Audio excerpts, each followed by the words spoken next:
Hi friends, അപ്പൊ നമ്മള് retirement part 1 വീഡിയോയില് റിട്ടയർ ആയി പോണ ആൾക്ക് എന്തൊക്കെ കൊടുക്കണം, പിന്നെ അയാൾക്ക് കൊടുക്കേണ്ട ഗുഡ് ഗെയിനിങ് റേഷ്യോയിലാ കൊടുക്കേണ്ടത്, അത് ബാക്കി ആര് കൊടുക്കും, ബാക്കിയുള്ള ആൾക്കാർ കൊടുക്കും. ഇതൊക്കെ നമ്മൾ പാർട്ട് 1 വീഡിയോ സെഷനിൽ കണ്ടു അല്ലെ. അതിന്റെ കണ്ടിന്യൂവേഷൻ ആയിട്ടാണ് ഈ വീഡിയോ സെഷൻ നിങ്ങൾക്ക് ഉണ്ടാവാൻ പോണത്. എന്ന് വെച്ചാൽ ഈ ഗുഡ് നമ്മൾ എങ്ങനെ ട്രീറ്റ് ചെയ്യും, ഞാൻ പറഞ്ഞല്ലോ ഈ റിട്ടയർ ആയി പോണ ആൾക്ക് കൊടുക്കേണ്ട ഗുഡ് ആര് കൊടുക്കണം എന്നാ പറഞ്ഞത്, ബാക്കിയുള്ള ഇയാള് പോണ കാരണം ആരാണോ ഗെയിൻ ആവണത് ആ ഗെയിൻ ആവണ ആളാണ് കൊടുക്കേണ്ടത്. പറഞ്ഞു മനസ്സിലായോ? അപ്പൊ അതിന്റെ എൻട്രി ഒക്കെ നമ്മൾ എങ്ങനെ എഴുതും അത് നമുക്ക് നോക്കിയാലോ. യെസ്, സ്ക്രീനിൽ നിങ്ങൾക്ക് കാണാൻ പറ്റുണ്ടാവും അല്ലെ. When good does not appear in the book, ബുക്കിൽ ഗുഡ് എന്ന് പറയുന്ന ഒരു സംഭവമേ ഇല്ല എന്ന് വിചാരിക്കും. അപ്പോ എനിക്കൊരു കാര്യം പറയാനുണ്ട്. നമ്മൾ അഡ്മിഷൻ പഠിക്കുന്ന സമയത്ത് എന്താ പറയാ, ഒരുപാട് ജേർണൽ എൻട്രീസ് പഠിച്ചു അല്ലെ. കേസ് 1, കേസ് 2, കേസ് 3, കേസ് 4 അവൻ കൊണ്ടുവരുന്നു, അതിനെ വീതിച്ചു വെക്കണു, അത് വീട്ടിലേക്ക് എടുത്തോണ്ട് പോണു, പകുതി കൊണ്ടുവരുന്നു, പകുതി കൊണ്ടുവരുന്നില്ല. അങ്ങനെ ഒരുപാട് ജേർണൽ എൻട്രീസ് ഉണ്ട്. അതിൽ മെയിൻ ജേർണൽ എൻട്രി മാത്രം പഠിച്ചാൽ മതി. പക്ഷെ ഗുഡ് എന്നുള്ള പേരൊക്കെ അഡ്മിഷനിൽ വരും അല്ലെ. റിട്ടയർമെന്റിൽ അങ്ങനെ ഒരു പ്രശ്നേ ഇല്ല. ശരിക്കും പറഞ്ഞു കഴിഞ്ഞാൽ റിട്ടയർമെന്റിൽ ഗുഡ് എന്നുള്ള പേരെ ഉപയോഗിക്കാതെ എങ്ങനെ എൻട്രി എഴുതും, ഇറ്റ്സ് ഈസി. ഈ റിട്ടയർ ആയി പോണ ആൾക്ക് കൊടുക്കേണ്ട എമൗണ്ട് ആരാ കൊടുക്കേണ്ടത്, ബാക്കിയുള്ള ആൾക്കാർ കൊടുക്കണം.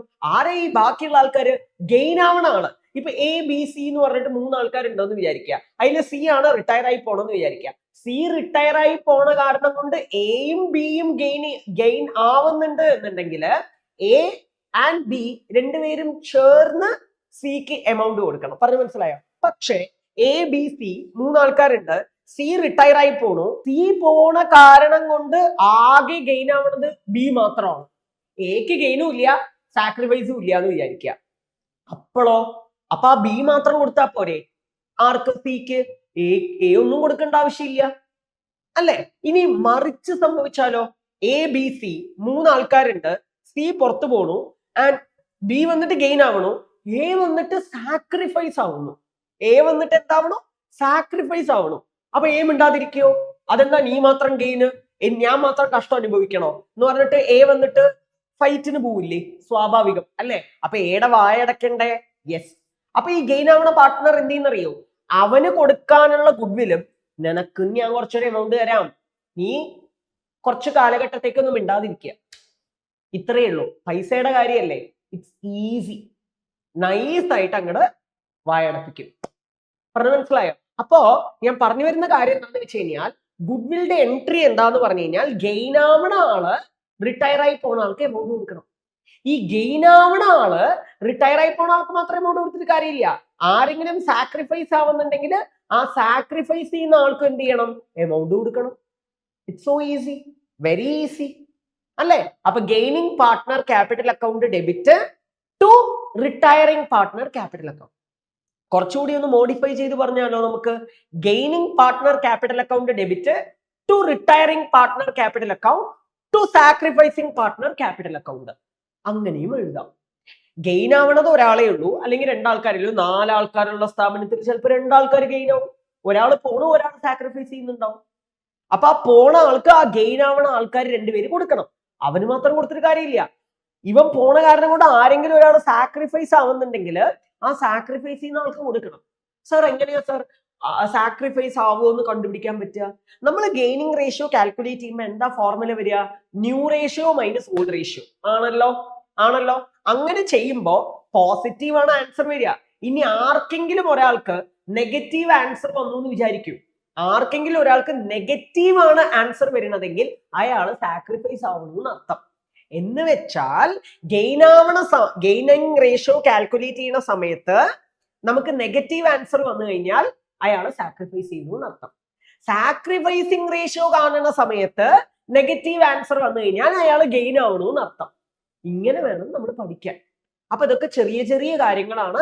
ഇതെല്ലാം ഓർത്ത് വെക്കണം. റിട്ടയർമെന്റിന്റെ ക്വസ്റ്റ്യൻസ് പൊതുവെ ജേർണൽ എൻട്രി എഴുതാൻ വേണ്ടിയിട്ട് ഒരു 3 മാർക്കിനോ 4 മാർക്കിനോ ഒക്കെ വരാൻ സാധ്യതയുണ്ട്. അങ്ങനെ വരുന്ന സമയത്ത് നമ്മൾ ഇങ്ങനെ എക്സാം ഹാളിൽ ഒന്നും അറിയാത്ത പോലെ സ്റ്റക്കായി നിൽക്കേണ്ട ആവശ്യമില്ല. തന്നെത്താൻ ചോദ്യം ചോദിക്കുക, അവരവരോട് ചോദ്യം ചോദിക്കുക. ഇപ്പൊ റിട്ടയർ ആയി പോണ കാരണം കൊണ്ട് ആരാണ് ഗെയിൻ ആവണത്? സ്വാഭാവികമായിട്ട് അവൻ പോണ കാരണം കൊണ്ട് ബാക്കിയുള്ള ആൾക്കാർ ഗെയിൻ ആവണം. എല്ലാരും അല്ലെങ്കിലും അറ്റ്ലീസ്റ്റ് കുറച്ച് ആൾക്കാർ ഗെയിൻ ആവുമല്ലോ. അപ്പൊ ആ ഗെയിൻ ആവണ ആൾ എന്ത് ചെയ്താൽ മതി? ആ റിട്ടയറിംഗ് ആയി പോണ ആൾക്ക് എമൗണ്ട് കൊടുത്താൽ മതി. ആ ഗെയിൻ ആവണ ആൾ എന്ത് ചെയ്താൽ മതി? ആ സാക്രിഫൈസ് ചെയ്യുന്ന ആൾക്കും റിട്ടയർ ആയി പോണ ആൾക്കും എമൗണ്ട് കൊടുക്കുക, അവരവരുടെ ഷെയർ കൊടുക്കുക, കാര്യം കഴിഞ്ഞു. എന്നിട്ട് പിടുത്തം വിടുക. അപ്പൊ എന്താ എൻട്രി വരിക? Gaining partners capital account debit to retiring partner capital account. Gaining partner capital account debit to retiring partner capital account to sacrificing partner capital account. ശരി, ഏത് റേഷ്യോയില്? Gaining ratio. പിന്നെ എന്തിനാ നമ്മൾ ഗെയിനിങ് റേഷ്യോ വെറുതെ കണ്ടുപിടിച്ചിരിക്കണേ? വെറുതെ കാണാനോ? യൂസ് ചെയ്യാതെ അവിടെ വെക്കാനോ? No, it's not that. ഗുഡ്വില്ലിന് വേണ്ടിയിട്ട് മാത്രമാണ് നമ്മൾ ഇവിടെ ഗെയിനിങ് റേഷ്യോ കാണുന്നത്. അതേപോലെ അഡ്മിഷനിലോ ഗുഡ്വില്ലിന് വേണ്ടി മാത്രമാണ് സാക്രിഫൈസിംഗ് റേഷ്യോ കാണുന്നത്. ഗുഡ്വില്ലിന് വേണ്ടി മാത്രമാണ് നമ്മൾ ഗെയിനിങ് റേഷ്യോ കാണുന്നത്. ഗുഡ്വില്ലിന് വേണ്ടി മാത്രമാണ് നമ്മൾ സാക്രിഫൈസിംഗ് റേഷ്യോ അവിടെ കണ്ടുപിടിക്കുന്നത്. എവിടെ? അഡ്മിഷൻ. ഇതേതാ? റിട്ടയർമെന്റ് അല്ലെങ്കിൽ ഡെത്ത്. എന്ത് റേഷ്യോ കാണാ? Gaining ratio. എന്തിന്റെ ആവശ്യത്തിന് വേണ്ടിയിട്ട്? ഗുഡ്വില്ലിന് വേണ്ടിയിട്ട്. ഈസി. ഇത് ഗുഡ്വില്ലേ ബുക്കിൽ കാണിക്കണ്ട എന്ന് പറയുന്ന സാഹചര്യത്തിൽ ബൈ ഡീഫോൾട്ട് ആയിട്ട് നമ്മൾ ഈ മെത്തേഡ് ഉപയോഗിക്കുള്ളൂ. ഇനി രണ്ടാമത്തെ മെത്തേഡ് നോക്കൂ. When goodwill is already appearing in the book. ഒരാൾ പോവാണ്, പക്ഷെ ഓൾറെഡി ബുക്കിൽ ഗുഡ്വിൽ ഉണ്ട്. നിങ്ങൾക്ക് ചോദ്യത്തിൽ തന്ന ബാലൻസ് ഷീറ്റിൽ ഗുഡ്വിൽ എന്നുള്ള പേര് അതിലുണ്ട്. അങ്ങനെ ആ പേര് അതിലുണ്ടെങ്കിൽ അപ്പൊ അതിനെന്ത് ചെയ്യണം നമ്മൾ? That is old goodwill. We need to cancel it off. We need to write off old goodwill, old ratio. Old goodwill, old ratio. New goodwill, new ratio അല്ല. Old goodwill, old ratio. New goodwill, gaining ratio. അപ്പൊ new റേഷ്യോന് പ്രസക്തിയേ ഇല്ലേ? പ്രസക്തി ഇല്ല എന്ന് ഞാൻ പറഞ്ഞോ? ന്യൂ റേഷ്യോ കണ്ടുപിടിച്ചാലല്ലേ നമുക്ക് ഗെയിനിങ് റേഷ്യോ ആയിക്കോട്ടെ, സാക്രിഫൈസിങ് റേഷ്യോ ആയിക്കോട്ടെ, ഇതെല്ലാം കണ്ടുപിടിക്കാൻ പറ്റുക അല്ലേ? സോ ഒന്ന് ആലോചിച്ച് നോക്കൂ മക്കളെ.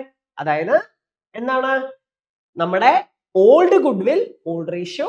New goodwill, gaining ratio. അഡ്മിഷനിലോ old goodwill, old ratio. New goodwill, sacrificing ratio. ഇത്രയേ ഉള്ളൂ. അപ്പൊ ഓൾഡ് ഗുഡ്വില്ലിനെ ക്യാൻസൽ ചെയ്യുമ്പോൾ എന്ത് ചെയ്യും? ഗുഡ്വിൽ ഒരു അസറ്റ് അല്ലേ? അസറ്റിനെ ക്യാൻസൽ ആക്കുക പറഞ്ഞ അസറ്റ് കൂടുമ്പോ ഡെബിറ്റ് ചെയ്യും. അസറ്റ് കുറയുമ്പോഴോ എന്താ ചെയ്യുക? അസറ്റ് കുറയുമ്പോഴോ അസറ്റിനെ എന്ത് ചെയ്യണം? ക്രെഡിറ്റ് ചെയ്യണം. അസറ്റെ ഇല്ലാതാക്കുമ്പോഴോ അസറ്റിനെ എന്ത് ചെയ്യണം? ക്രെഡിറ്റ് ചെയ്യണം അല്ലേ? അപ്പൊ all partners, you heard it right, all partners, ALL, all partners capital account. All partners capital account. All partners capital account debit to goodwill account. Old അല്ല, ഞാൻ പറയുമ്പോ ഓൾ പറയുന്നത് ഓൾഡ് ആയി കേൾക്കാൻ നിങ്ങൾക്ക് സാധ്യതയുണ്ട്. ഓൾഡ് അല്ല, ഓൾ, ALL. അഡ്മിഷനില് ഓൾഡ്. കേട്ടോ? ഇവിടെ റിട്ടയർ ആയി പോണ ആളും കൂടി ആ എമൗണ്ട് തന്നിട്ട് പോകണം. അത്രേ ഉള്ളൂ. റൈറ്റ് ഓഫ് ആണ്. സിമ്പിൾ. അപ്പൊ ഗുഡ്വില്ലിന്റെ കാര്യത്തിൽ ആകെ ഒറ്റ എൻട്രി. പഴയ ഗുഡ്വിൽ ഉണ്ടെങ്കിൽ അത് ക്യാൻസൽ ചെയ്യുക. പുതിയ ഗുഡ്വിൽ ഉണ്ടെങ്കിൽ ഇപ്പത്തെ ഗുഡ്വിൽ എത്രയാണെന്ന് കണ്ടുപിടിച്ചിട്ട് അതിൽ റിട്ടയർ ആയി പോണ ആൾക്ക് കൊടുക്കേണ്ട എമൗണ്ട് എത്രയാണെന്ന് കണ്ടുപിടിച്ചിട്ട് അത് ആര് കൊടുക്കും? ഗെയിനിങ് അവിടെ ആൾക്കാർ കൊടുക്കും. അപ്പൊ എന്താ എൻട്രി വരിക? Gaining partners capital account debit to retiring partners capital account. Gaining partner capital account debit to retiring partner capital account to sacrificing partners capital account. അങ്ങനെയും വരാം. ഏത് റേഷ്യോയില്? ഗെയിനിങ് റേഷ്യോയില്. That's all. Very simple. That's all.